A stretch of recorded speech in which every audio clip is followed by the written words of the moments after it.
Belum. Assalamualaikum warahmatullahi wabarakatuh.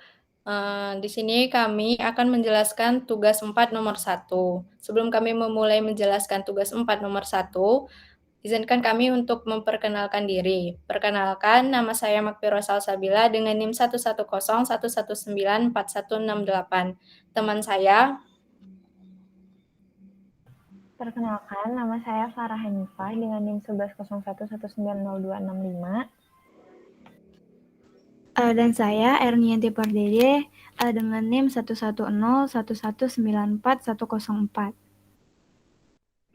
baiklah, kami akan mulai menjelaskan nomor 1. Oke, kalau gitu kita masuk dulu aja ke soalnya. Jadi di tugas 4 nomor 1 itu ada soal suatu gelombang datar dengan medan listrik E dengan besar 100 cos 3pi kali 10 pangkat 8t minus 2 px AY volt per meter merambat dari medium A dengan karakteristik mu-nya itu sama dengan mu 0, epsilonnya itu sama dengan 9 epsilon 0, menuju medium B dengan karakteristik mu-nya itu mu 0 dan epsilonnya itu 4 epsilon 0 dengan arah kedatangan tegak lurus bidang batas. Nah, yang harus kita cari itu persamaan medan listrik dan medan magnet dari gelombang yang dipantulkan dan yang diteruskan pada bidang batas. Kemudian, hitung rapat daya rata-rata dari gelombang pantul dan juga gelombang transmisinya tersebut. Nah, pertama-tama kita mendefinisikan dulu aja atau menggambarkan dulu soalnya. Jadi di sini bilang ada gelombang medan yang merambat dari medium A ke medium B. Ini saya gambarkan sebelah kiri itu medium A dan sebelah kanan itu medium B. Yang mana gelombang ini arah kedatangannya itu tegak lurus dengan bidang batas. Bidang batas itu yang garis ini, sehingga kalau tegak lurus berarti arahnya ke sini kan. Nah, gelombang datang itu saya misalkan atau simbolkan dengan EM1+.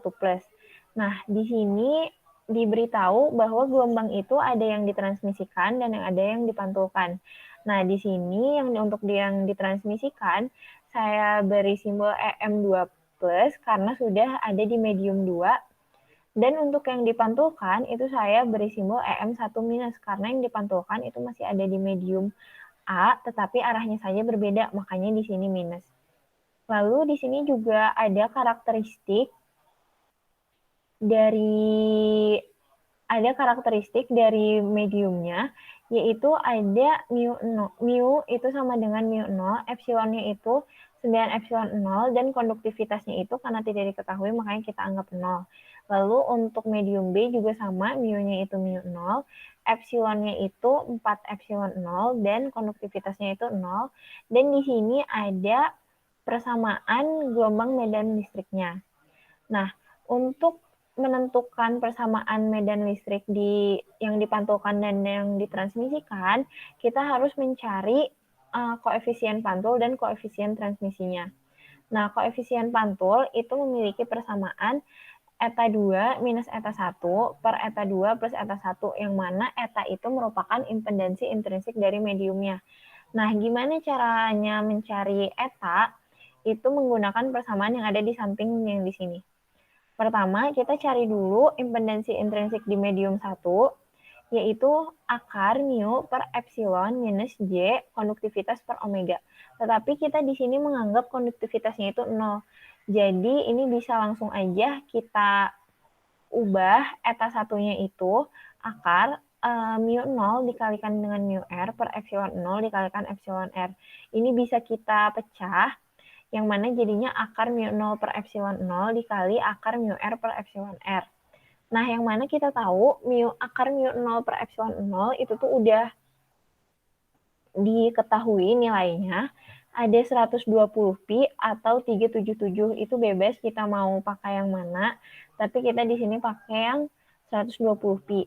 Lalu untuk mu R dan epsilon R itu sesuai dengan mediumnya. Karena kita masih mencari eta 1, maka kita mencari yang di medium 1. Nah, yang di medium 1, mu R-nya itu kita dapatkan 1, dan epsilon R-nya kita dapatkan 9. Makanya di sini 1/9 kita akarkan jadi 1/3 dikalikan dengan 120 pi, maka didapatkan didapatkan eta satunya itu 40 pi. Nah, setelah mendapatkan eta 1, kita cari juga eta 2 atau impedansi intrinsik di medium 2-nya. Caranya sama, namun bedanya itu ada di karakteristiknya atau ada di mu R dan epsilon R. Nah, karena ini ada di medium 2, maka epsilon R-nya itu di sini mu R-nya itu 1 dan epsilon R-nya itu 4. Nah, sehingga didapatkan untuk nilai eta 2-nya itu 60 pi. Boleh selanjutnya akan dijelaskan oleh teman saya.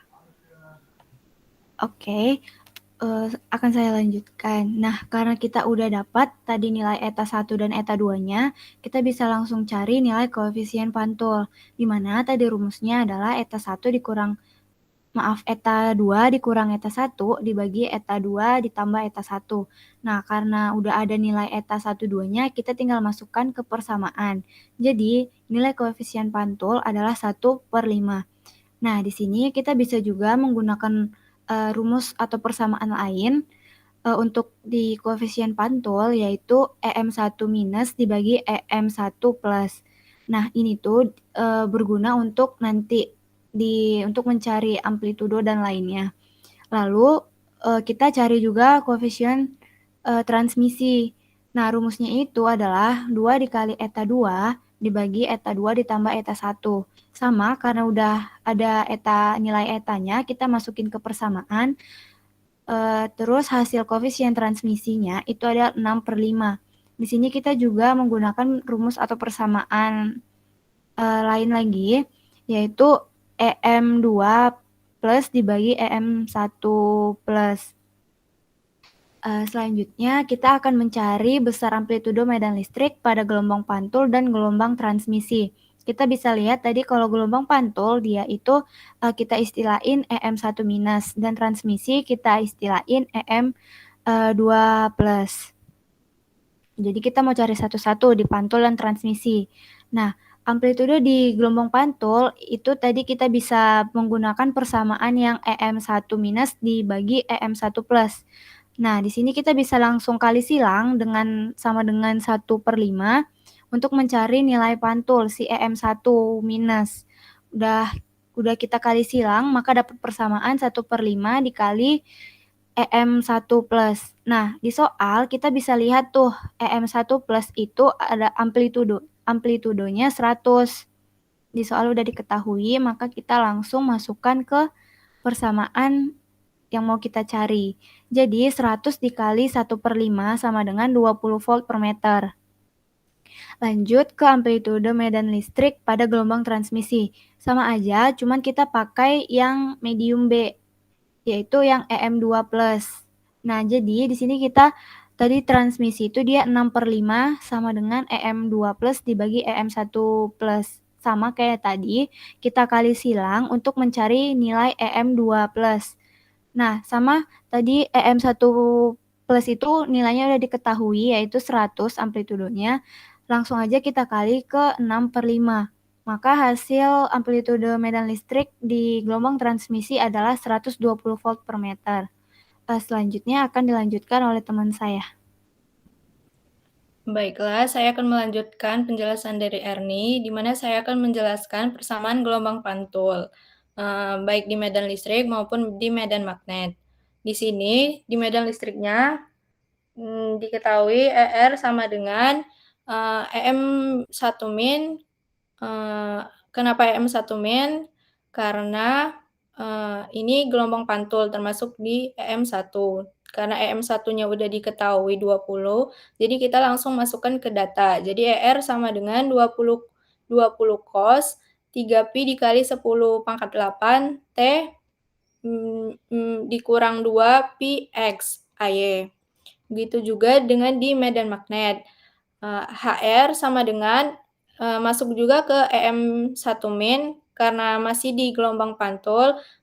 Jadi EM1 min per eta 1 langsung dilanjutin ke data yang sudah ada di mana EM1 min-nya itu 20 dan eta satunya itu 40pi, jadi 20 per 40pi cos 3pi dikali 10 pangkat 8 dikurang 2pi X kan 0,19 cos 3pi dikali 10 pangkat 8 min 2pi X AY. Begitu juga sama di persamaan gelombang transmisi.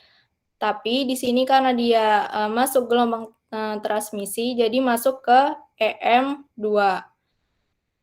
Sama karena EM2-nya sudah diketahui 120, jadi langsung dimasukin ke data.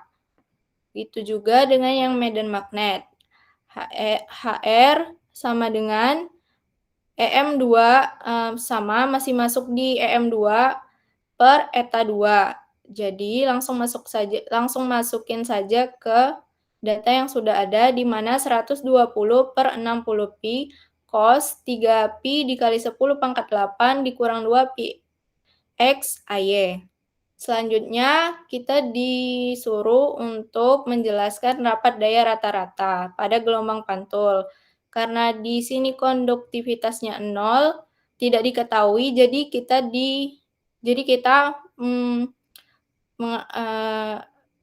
dikatakan 0 saja, di mana PZ AP sama dengan setengah EM1 min kuadrat per 3,377 akar epsilon R per mu R. Jadi langsung disubstitusikan saja yang menghasilkan 1,59 Weber meter per kuadrat. Lanjut, gitu juga di gelombang transmisi, karena rumusnya sama, dan masuk ke EM2 plus juga, yang sudah diketahui juga, 120. Jadi langsung disubstitusikan yang menghasilkan 38,19 Weber meter per meter kuadrat. Itu saja penjelasan dari kelompok kami. Bila ada kata salah saat penjelasan, kami mohon maaf. Assalamualaikum warahmatullahi wabarakatuh.